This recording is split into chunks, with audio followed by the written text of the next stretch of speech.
The stars looked cold and distant through the thick glass of the observation window. Commander Lisa Monroe stood alone in the darkness, her breath fogging against the surface as she stared at the small blue dot hanging in the endless black. That dot was Earth. That dot was home. And for 10 years she had been forbidden from returning to it. Behind her, the door slid open with a soft hiss. She did not turn around. She already knew who it was from the heavy footsteps. "Another failed scan," Lieutenant Shaw said quietly. He walked up beside her and looked out at the same view. "The jamming field is still holding strong. No signals getting in or out of Earth." Lisa nodded slowly. She had expected nothing different. They had been thorough in their conquest. They had not just occupied Earth. They had sealed it away from the rest of the universe like a prisoner in a cell. "How many days has it been?" she asked, though she already knew the answer. 3,642 days since the surrender," replied. "Give or take a few hours." 10 years. 10 years since the massive alien ships had descended through the clouds. 10 years since the governments of Earth had looked at the overwhelming firepower pointed at their cities and decided that survival was better than extinction. 10 years since humanity had knelt before their new masters and accepted chains. Lisa remembered that day with perfect clarity. She had been a young officer on the orbital station Unity when the fleet arrived. There had been no warning. One moment the sky was empty, and the next moment it was filled with ships so large they blocked out the sun. The aliens had broadcast a single message to every screen and speaker on the planet. "You are primitive. Your weapons are dangerous. Your expansion threatens the peace of the galaxy. You will surrender your technology. You will dismantle your fleet. You will accept guidance. This is not a request." Some nations had tried to fight. The resistance had lasted exactly 3 weeks. They did not negotiate. They did not threaten. They simply erased military bases from existence with weapons that humanity could not understand, let alone defend against. When the dust settled, Earth's leaders had signed the surrender documents and watched as alien soldiers marched through their streets. Lisa had escaped. She and a handful of other officers had taken the station Unity into deep space before they could capture it. They had hidden in the asteroid belt, then moved further out, always staying one step ahead of patrols. Over the years, other survivors had found them, escaped ships, hidden stations, scientists who had been working on distant moons when the invasion happened. They called themselves the Last Watch. 3,000 humans scattered across the outer solar system, living in cramped stations and aging ships, surviving on recycled air and hope. "The Council wants to meet in an hour," said, interrupting her thoughts. "Another supply discussion." Lisa sighed. The supply discussions were always the same. They were running out of everything: food, fuel, medicine, spare parts. Every month the situation grew more desperate. Every month there were fewer options. "Tell them I will be there," she said. Hesitated, and Lisa could feel his eyes on her back. "Commander, there is something else. A ship arrived this morning from the Ceres lab. Dr. Price is on board. She says she has something important to show you, something that changes everything." Lisa turned around for the first time. His face was pale in the dim light, but there was something in his expression she had not seen in a long time. It looked almost like hope. "What kind of something?" she asked. She would not say. She insisted on speaking only to you in person. "But Commander, I have known for 15 years. She is not someone who exaggerates. If she says it changes everything, I believe her." Lisa thought about this for a moment. Price was one of the minds humanity had left. Before the invasion, she had been working on theoretical physics at a research station near Jupiter. When they came, she had disappeared into the asteroid belt with her team and continued her work in secret. Lisa had provided her with resources when she could, though she had never fully understood what was researching. "Send her to my quarters," Lisa said. "I will speak with her before the council meeting." Nodded and left. Lisa turned back to the window for one last look at Earth. Somewhere down there, Billions of humans were living under alien rule. They were farming with primitive tools because they had taken their machines. They were dying of diseases that could have been cured because they had taken their medicine. They were raising children who had never known freedom, who had been taught from birth that humans were inferior, that resistance was foolish, that this was simply the natural order of things. They believed they had won. They believed humanity was broken. They had stopped sending patrols to the outer system years ago, convinced that the scattered survivors posed no threat. Why waste resources hunting rats when the rats were clearly starving? But they did not understand humans. They did not understand that desperation did not make humans give up. It made them dangerous. Every dictator in human history had learned this lesson eventually. Every empire that had tried to crush the human spirit had discovered that the harder you pushed, the harder humans pushed back. Lisa pressed her palm against the cold glass. "We are coming," she whispered to the distant blue dot. "I do not know how yet, I do not know when, but we are coming." An hour later, she sat across from Dr. Price in her small private quarters, looked older than Lisa remembered. Her hair had turned gray at the temples, and there were deep lines around her eyes. But those eyes were bright with an intensity that made Lisa sit up. "I know how to beat them," said without any introduction. "I know how to break through their shields." Lisa stared at her. The shields were legendary. They had made the alien ships completely invulnerable to every weapon humanity possessed.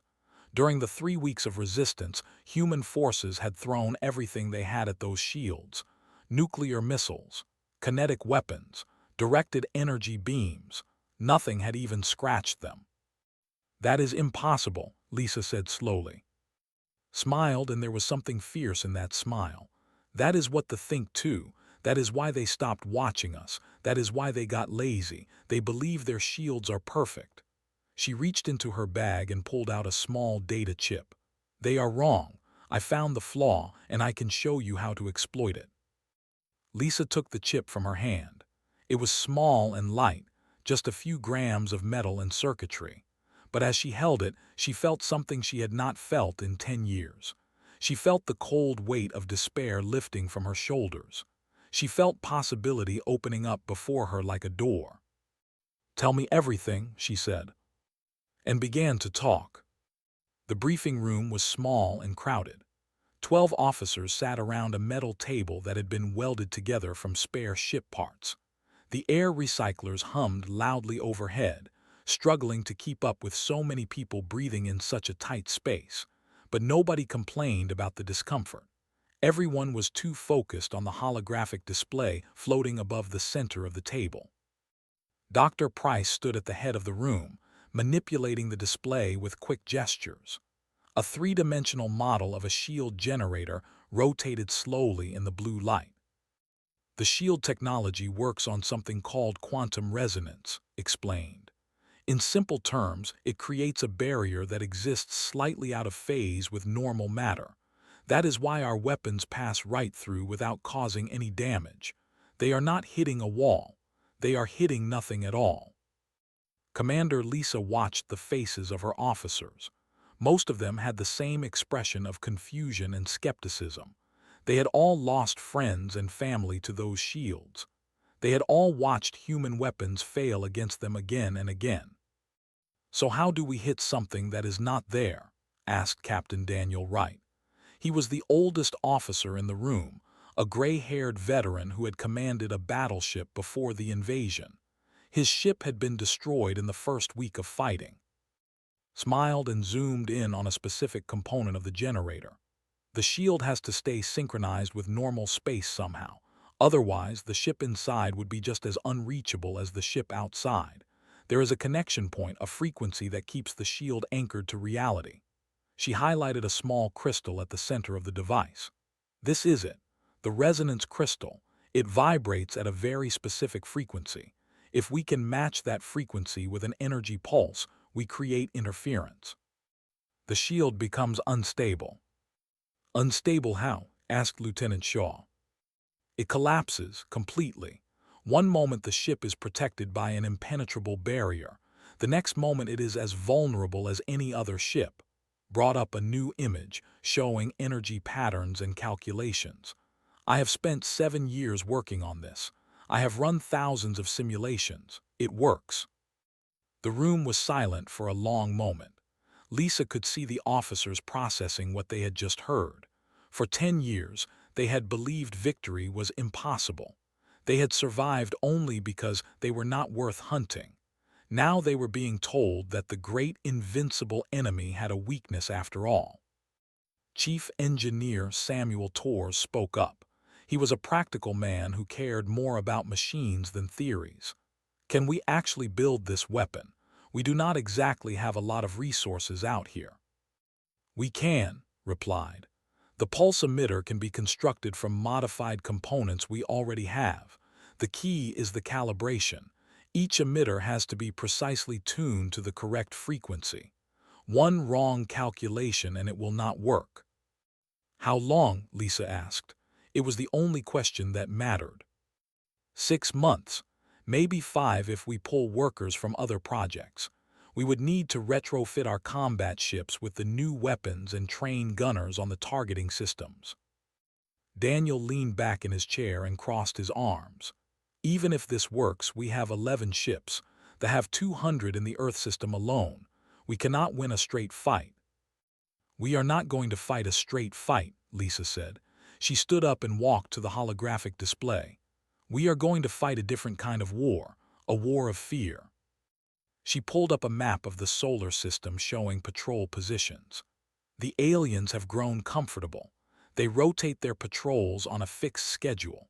They do not bother with long-range sensors anymore because they do not believe anyone is out here who can hurt them. We know their patterns better than they do. Her finger traced lines across the display. We hit them everywhere at once. 11 targets, 11 ships, 11 simultaneous attacks. Before they can even understand what is happening, we disappear back into the dark. They will not know where we came from. They will not know how many of us there are. They will only know that suddenly their perfect shields mean nothing. Was nodding slowly. Psychological warfare make them scared of shadows. More than that.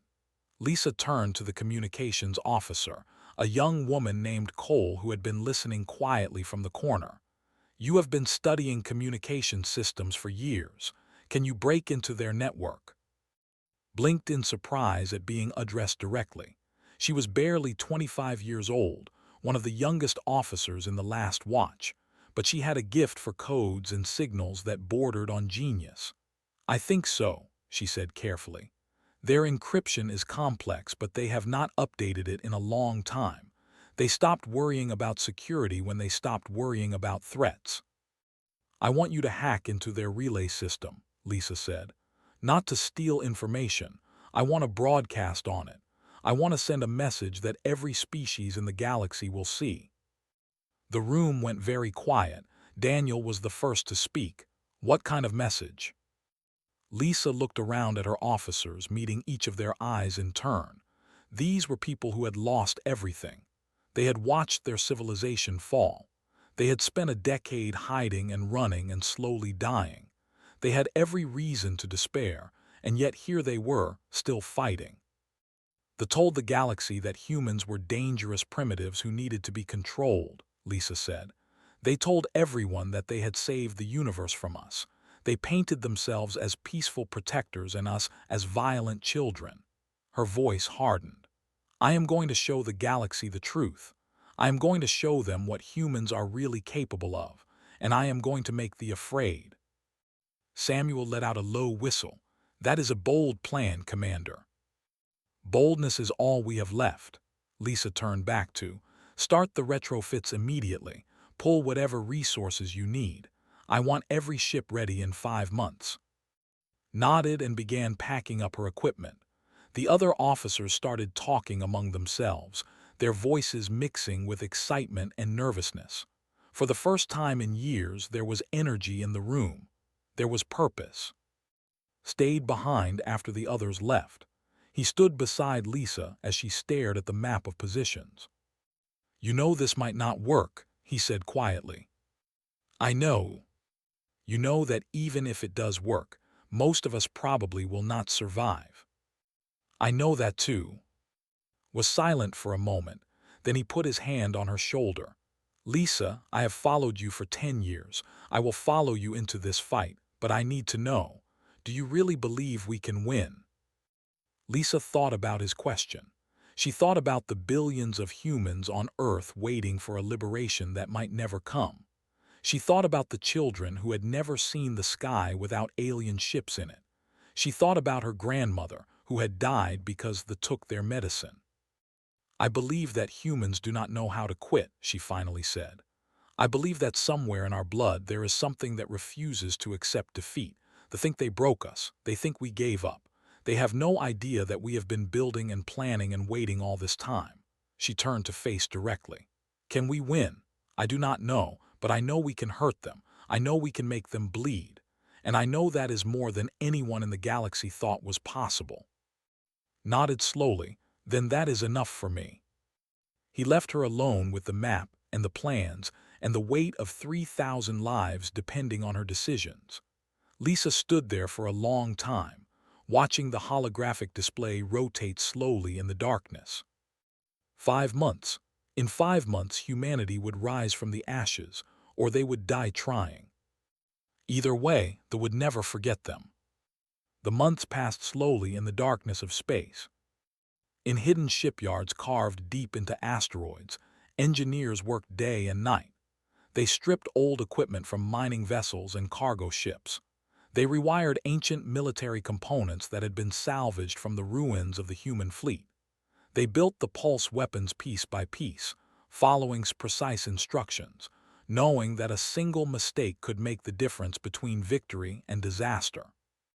Commander Lisa visited each work site personally. She flew from station to station in a small shuttle, inspecting progress and talking to the workers. She learned their names. She heard their stories. She saw the hope in their eyes and felt the terrible weight of responsibility pressing down on her shoulders. On the asteroid they called Haven, she met a young engineer named Grace. Grace was only 19 years old. She had been born in space, part of the generation that had never known Earth as anything but a story told by their parents. Is it really as beautiful as they say? Grace asked one evening. They were sitting in the cramped cafeteria, eating reconstituted protein bars that tasted like cardboard. Lisa thought about the question. She remembered green forests and blue oceans. She remembered the smell of rain and the warmth of sunlight on her skin. She remembered a world before when humanity had looked up at the stars with dreams instead of fear. It is more beautiful than words can describe, she finally said, and we are going to take it back. Grace smiled at that. It was a young smile, full of belief and determination. Lisa hoped she would live to see Earth for herself. Meanwhile, on the occupied planet below, the resistance was stirring. Lisa maintained contact with cells across the globe through encrypted channels and hidden relays. Her main contact was a man named Peter Dawson, a former aerospace engineer who now worked as a farmer in what used to be the American Midwest. They had forced him to plow fields with hand tools and wooden plows. They had taken his education, his career, his future, but they had not taken his spirit. Something is changing, Peter reported during one of their rare communications. His voice was distorted by static, barely recognizable through the jamming interference. They are nervous. More patrols, more checkpoints. They are searching homes and arresting people for no reason. Do they know about us? Lisa asked, her heart beating faster. I do not think so. It is more like they sense something coming. Animals before an earthquake, they cannot explain it, but they feel it. There was a pause, then Peter's voice came through again, stronger this time. Whatever you are planning, Commander, do it soon. The people down here are ready. They have been ready for 10 years. They just need a spark. Lisa ended the transmission and sat alone in the darkness of her quarters. She thought about Peter and the millions like him. She thought about humans living under alien boots, forbidden from using the technology they had invented, punished for speaking their own languages, taught from childhood that they were inferior beings who should be grateful for mercy. They had tried to break the human spirit. They had failed. Beneath the surface of compliance and submission, anger was burning like an underground fire. It had been burning for 10 years, growing hotter, waiting for the moment when it could finally explode. That moment was coming. In the 4th month of preparations, Lisa called a meeting of her senior officers. The news was better than expected. 8 ships are fully equipped and tested, Samuel reported. The remaining 3 will be ready within 2 weeks. Its weapon works even better than the simulations predicted. Pulled up tactical displays showing their attack plan. We have identified optimal target positions. 11 patrol cruisers at the outer edge of their defense network. Isolated, easy to reach, easy to destroy. What about the broadcast? Lisa asked, turning to. The young communications officer looked exhausted. Dark circles hung under her eyes, and her hands trembled slightly from too much caffeine and too little sleep. But her voice was steady when she spoke. I am in. It took me 3 months to crack their encryption, but I did it. When we attack, I can hijack their entire relay network. Every screen, every speaker, every device connected to communications will show whatever we transmit. Lisa leaned forward. How long can you hold the signal? 10 minutes, maybe 15 before they can shut it down. After that, they will trace the source and come for us. 10 minutes is enough. The officers exchanged glances. They all understood what was being said. The broadcast would reveal their location. There would be no more hiding after this. They would either win their freedom or die fighting for it. Daniel spoke the thought that everyone was thinking. This is it then, no going back. No going back, Lisa confirmed. But that has always been true, has it not? We have been running for 10 years, running out of food, running out of fuel, running out of time. Even if we do nothing, we are dead within another year or 2. She stood up and walked to the viewport, looking out at the cold stars. The only choice we ever had was how we would end. As forgotten refugees hiding in the dark or as warriors fighting for our home. She turned back to face them. I know what I choose. What about you? One by one, the officers stood. Daniel first, then Samuel, and then all the others. They did not need to speak. Their faces said everything. That night, Lisa walked through the corridors of the station alone. She passed sleeping quarters where exhausted workers rested between shifts. She passed workshops where the weapons that would change history sat waiting for their moment. She passed the small memorial wall where photographs of lost loved ones were pinned, faces of people who would never see what their sacrifices had made possible. She stopped at one photograph. It showed an old woman with gray hair and kind eyes. Her grandmother, Maria, who had died in the 2nd year of occupation from a simple infection that antibiotics could have cured. They had confiscated all medicine more advanced than basic herbs. Maria had died slowly and painfully while her family watched helplessly. Lisa touched the photograph gently. I am sorry it took so long, she whispered, but we are ready now. We are finally ready. 2 weeks later, the last ship reported complete. 11 vessels, crewed by volunteers who knew they were sailing into almost certain death. 3,000 humans against the mightiest military force in the known galaxy. The odds were absurd. The chances of success were tiny. Any rational calculation would say that resistance was pointless. But humans had never been very good at rational calculations when freedom was at stake. Lisa stood on the bridge of her flagship, a retrofitted cruiser they had named Defiance. Around her, the crew worked at their stations with quiet determination, was at the tactical console, was at communications, had insisted on joining them to monitor the pulse weapons personally. Through the forward viewport, Earth was visible as a tiny blue speck. Somewhere down there, Peter Dawson and millions of others were waiting without knowing what was about to happen. Lisa picked up the ship's communicator and addressed all 11 vessels simultaneously. This is Commander Monroe. In 12 hours we launch. Get some rest. Write letters to loved ones. Make peace with whatever God you believe in. And when the time comes, remember why we are doing this." She paused, choosing her next words carefully. "We are doing this for everyone who died in the invasion. We are doing this for everyone suffering under occupation. We are doing this for every child who has never known freedom and every elder who remembers what freedom felt like. We are doing this because humans do not surrender. We do not quit. We do not accept that our story ends with us on our knees. Tomorrow we rise. Tomorrow we fight. Tomorrow the galaxy learns what happens when you try to break humanity. Get some rest. Tomorrow changes everything." She set down the communicator and looked out at the stars one last time. Tomorrow, most of them would probably be dead. Tomorrow, everything they had worked for would either succeed or fail. But tonight, for the first time in 10 years, Lisa Monroe felt something like peace. The waiting was finally over. The attack began in silence. 11 human ships emerged from hiding at exactly the same moment, scattered across different points in the solar system. They appeared out of the darkness like ghosts, their engines running cold, their weapons charged and ready. Each ship had a single target. Each target was a patrol cruiser, floating lazily through space with shields active and crew unaware. On the bridge of the Defiance, Commander Lisa Monroe watched her tactical display as the green dots representing her fleet moved into position. "All ships reporting ready," announced from his station. "Targets acquired, weapons locked." Lisa's heart was pounding so hard she could feel it in her throat. This was the moment.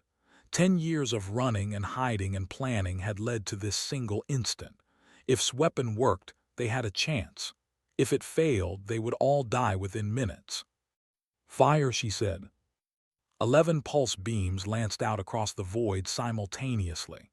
They struck the shields and something miraculous happened. The barriers that had protected the alien ships for centuries flickered like candle flames in a storm. For 1 second, 2 seconds, they held. Then they collapsed completely, leaving the ships beneath exposed and vulnerable. They had no time to react. Human weapons that they had dismissed as primitive slammed into unprotected hulls. Explosions blossomed in the darkness. Metal twisted and shattered. Atmosphere vented into space. "Target destroyed," shouted, unable to contain his excitement. "All stations reporting success. 11 cruisers down."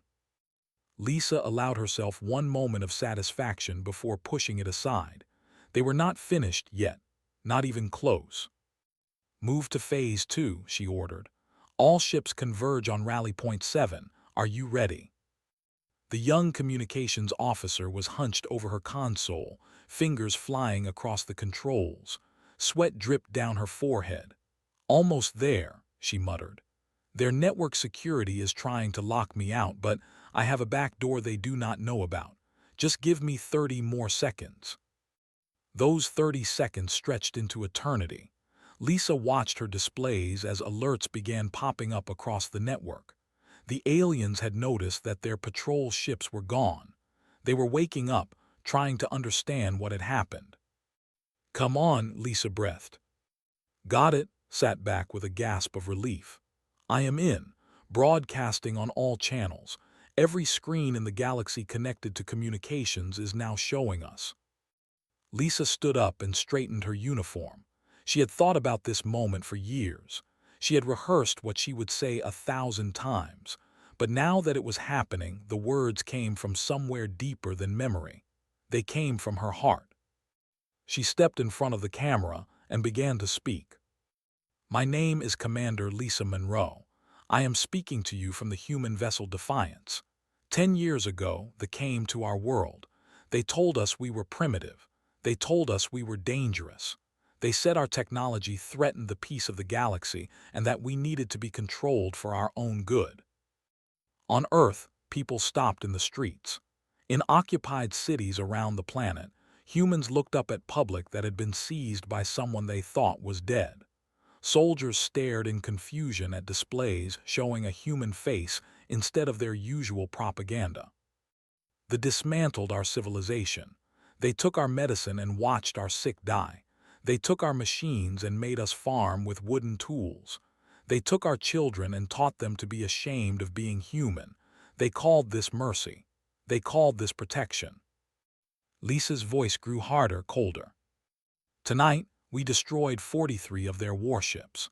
Their perfect shields that they said could never be broken fell like paper before weapons they told us we were too primitive to build. Their patrols that watched our world with such arrogance are now burning wreckage drifting through space. Behind her, the tactical display showed real-time footage of ships exploding. The images were being broadcast to every corner of the galaxy.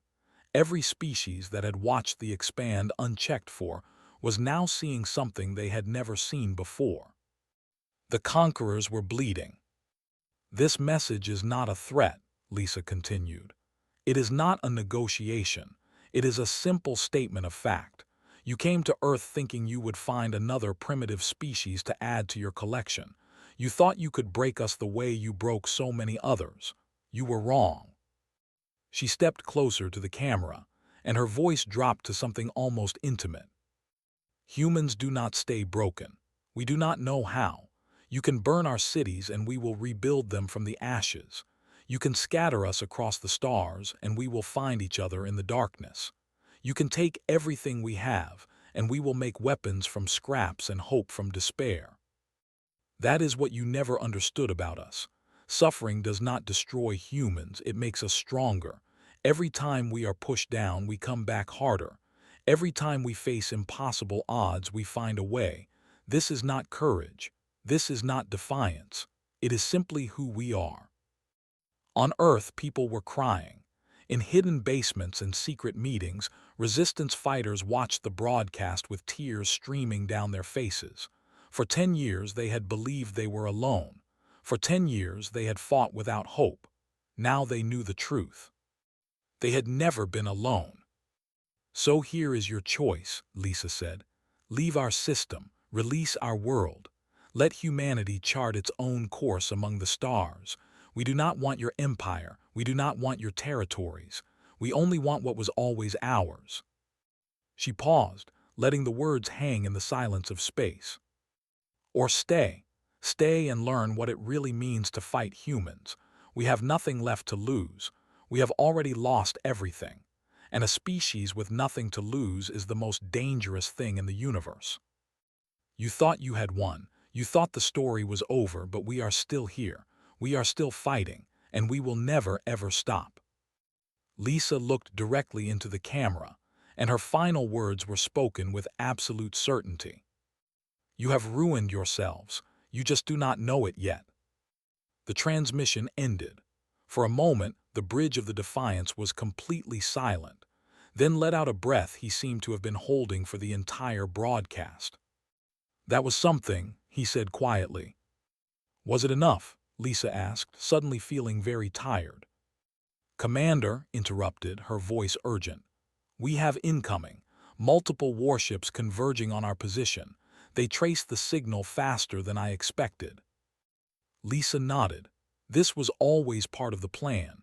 They had known they could not hide after the broadcast. The question now was whether they could escape. All ships execute evasion pattern. Head for the fallback coordinates. The next hours were chaos. The response was massive and furious. Dozens of warships poured into the area where the human fleet had been, their weapons firing blindly into the void. But the humans were already gone, scattered into the asteroid fields and debris zones they knew better than any map. 3 ships were caught. 3 ships were destroyed. 90 people died in those first hours, paying the price for humanity's defiance. But the remaining 8 ships escaped. They dove into the darkness and disappeared, leaving behind nothing but burning wreckage and a galaxy full of questions. In the days that followed, the broadcast spread further than Lisa could have imagined. Other species, ones who had suffered under expansion for centuries, watched the footage of human ships destroying alien warships. They listened to Lisa's words. They saw the fire in her eyes. For the first time in their history, they began to wonder. If the primitive humans could hurt what did that mean for everyone else? On Earth, the occupation forces tightened their grip, but they could not stop the whispers. The broadcast had been seen by millions. Stories spread from person to person, village to village, growing larger with each telling. The resistance that had been scattered and hopeless suddenly found itself united by a common knowledge. They were not alone. The fight had begun. And somewhere in the darkness of space, Commander Lisa Monroe looked back at Earth and allowed herself to feel something she had not felt in a decade. Pride. Her species had done the impossible. They had struck back against their oppressors. They had shown the galaxy what humans were made of. The war was far from over. In many ways, it was just beginning. But tonight, humanity had won its first real victory. And that was enough for now. The war lasted 3 years. It was not the kind of war that history books would describe with simple lines on maps and clean, decisive battles. It was a war of shadows and patience, of small victories and terrible losses, of hope that flickered like a dying flame and somehow refused to go out. They responded to the broadcast with overwhelming force. They sent 200 warships to hunt down the human survivors. They doubled the occupation forces on Earth. They executed resistance members in public squares and broadcast warnings that anyone who them would meet the same fate. But they could not stop what had already begun. Shield-breaking technology spread through the human fleet like wildfire. Engineers who had memorized the blueprints taught others before they died. Ships that were destroyed were replaced by new vessels built in hidden shipyards. For every human who fell, 2 more seemed to rise up to take their place. They did not understand it. Their species had conquered 100 worlds. They had broken civilizations far more advanced than humanity. Every other species had eventually accepted defeat when faced with superior firepower. Humans did not seem to know how. Commander Lisa Monroe led the resistance for 18 months. She commanded from the front, personally leading raids and rescue missions. She became a symbol for both sides of the war. To the humans, she was hope made flesh. She was a nightmare that would not die. The end came at the Battle of Luna. They had discovered a refugee convoy carrying civilians to a hidden colony in the outer system. 6,000 people, mostly families and children, fleeing the occupation. The aliens sent a strike force to intercept them. Lisa took the Defiance and 3 other ships to hold off the attack. They knew it was a suicide mission. They knew they were outnumbered 10 to 1. They went anyway. The battle lasted 6 hours. The human ships fought with everything they had, drawing the away from the convoy, buying precious time for the civilians to escape. One by one, the human vessels fell. First the Horizon, then the Pioneer, then the Salvation. Finally, only the Defiance remained. Lisa stood on her burning bridge, surrounded by dead and wounded crew. Was beside her, bleeding from a wound in his side but refusing to leave his station. Through the shattered viewport, they could see the convoy disappearing into the safety of deep space. "They made it," whispered. "They are safe." Lisa nodded. The mission had succeeded. The civilians would live. It was worth it. It had to be worth it. The ships closed in for the kill. Lisa reached for the communications console one last time. "This is Commander Lisa Monroe to all human forces. The convoy is clear. Mission accomplished." She paused, looking out at the enemy ships surrounding her. "Keep fighting. Never stop fighting. We have shown them what humans can do. Now show them what humans will never stop doing." The transmission cut off. The Defiance exploded in a flash of light that was visible from Earth's orbit. Lisa Monroe was gone, but her legacy lived on. Lieutenant Shaw survived the battle. He was found drifting in an escape pod 3 days later, barely alive, clutching a data chip containing Lisa's final orders and strategic plans. When he recovered, he took command of the resistance. The war continued. The humans adapted and evolved, learning from every defeat, improving with every battle. They developed new weapons, new tactics, new ways of striking at the enemy and disappearing before retaliation could come. And then, in the third year of the war, Dr. Price created something that changed everything. She called it the Cascade virus. It was a program designed to infiltrate communication networks and spread to their ship control systems. Once inside, it would lie dormant until activated. Then it would shut down every infected system simultaneously. Had been working on it since the beginning of the war. She had refused to tell anyone about it until she was certain it would work. The risk was too great. If they discovered the virus before it was ready, they would develop countermeasures and the chance would be lost forever. But now it was ready and had found a way to deploy it. The activation happened on the anniversary of Lisa's death. At exactly midnight, Earth Standard Time, every ship in the solar system went dark. Power systems failed. Weapons went offline. Engines stopped. 200 warships that had seemed so invincible became drifting hulks of useless metal. The occupation forces on Earth suddenly found themselves without support, without communication, without any way to call for help. Within hours, resistance fighters emerged from hiding in every city on the planet. Years of suppressed rage exploded in a wave of uprising that swept across the globe. They fought back, but they were outnumbered 1,000,000 to 1. Their technology had always been their advantage. Without it, they were just aliens on a hostile world surrounded by very angry humans. The last ship left Earth 6 months later. They did not negotiate a treaty. They did not make any statements. They simply gathered their surviving forces and fled. They had come to Earth as conquerors. They left as refugees. 1 year after liberation, a memorial was built on the spot where the Defiance had made its final stand. It was a simple structure, just a column of white stone with names carved into it. Lisa's name was at the top. Below it were the names of everyone who had died fighting for humanity's freedom. Stood at the memorial on the day of its dedication. He was older now, gray at the temples, his body carrying scars from a dozen battles.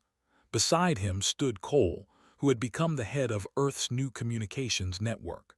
On his other side was Price, who had been offered every scientific honor imaginable and had refused them all. Behind them stood representatives from 3 alien species. These were races that had suffered under rule for centuries. They had watched the human rebellion with amazement. They had seen a primitive species do what they had always believed was impossible. Now they had come to learn. They had come to ask for help. They had come to join the fight against tyranny that humanity had started. She would have hated all this attention, said quietly, looking at Lisa's name.